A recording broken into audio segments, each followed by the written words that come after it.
Just days after the fall of the Assad regime, countries across Europe, including Germany, Sweden and the UK, announced plans to pause asylum applications for Syrians. But what does this mean for those seeking safety and stability abroad? The announcement left over 100,000 Syrians in Europe uncertain about their future. The European Union Agency for Asylum reported that Syrian applications made up 14% of all asylum claims in 2024, with more than 100,000 still pending.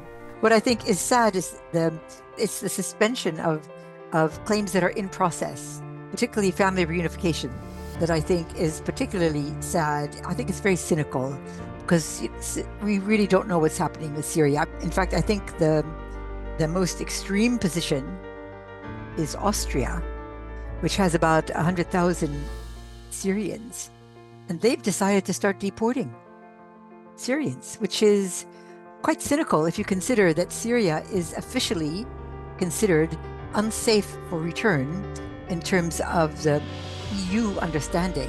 The situation in Syria remains far from stable. Bombings persist and the new interim government faces the monumental task of rebuilding a country ravaged by over a decade of war.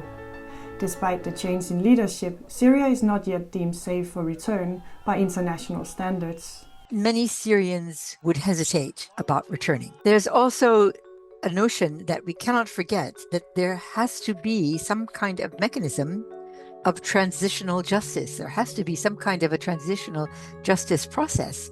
Otherwise, we're going to see a lot of revenge killing emerging. So it probably will take another year before he starts putting forward what I call an interim government that is truly reflects the ethno-religious complexity that is Syria. I don't think he can do it in the first 3 months, because in the first 3 months, he just has to guarantee that a government functions. The freeze of asylum applications has sparked intense ethical debates. Critics argue that these policies contravene international conventions, including the 1951 Refugee Convention, which prohibits returning individuals to unsafe conditions. Advocacy groups, including Amnesty International, have called for an immediate reversal of these decisions, emphasizing the need for compassion and adherence to global standards. Many of the Syrians who have managed to settle and integrate, those who have not only been granted asylum, but also have residence in the countries that they are in, cannot be legally deported. Syria remains the world's largest displacement crisis. Since 2011, more than 14 million Syrians have been forced to flee their homes. Within Syria, over 7.2 million people are internally displaced, with 70% of the population reliant on humanitarian aid and 90% living below the poverty line. Outside Syria, approximately 5.5 million refugees are hosted in neighboring countries, including Turkey, Lebanon, Jordan, Iraq and Egypt. Germany, as the largest non-neighboring host, shelters more than 850,000 Syrians. The return of internally displaced people to their homes and the eventual repatriation of refugees from host countries could put enormous pressure on Syria. This could destabilize the already fragile new government. The problem that the regime faces now is they can't have them all come back. The homes have all been destroyed. They need to start rebuilding the country. So there have to be some breaks. Just be patient to give the country a chance to start rebuilding.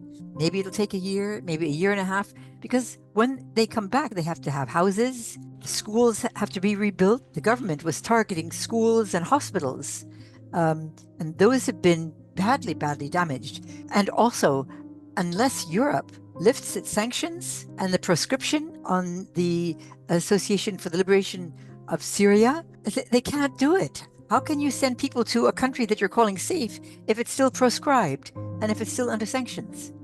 So they may be talking about it, but when it comes down to the actual fact, first they have to liberalize, they have to open up, they have to start helping develop the country, they have to start allowing the purchase of the kinds of things they need to build this country, and then they can talk about, okay, we're going to send people back. But if the country is under proscription and sanctions, how can it be declared safe? As Syria begins its fragile recovery, the international community faces a critical responsibility.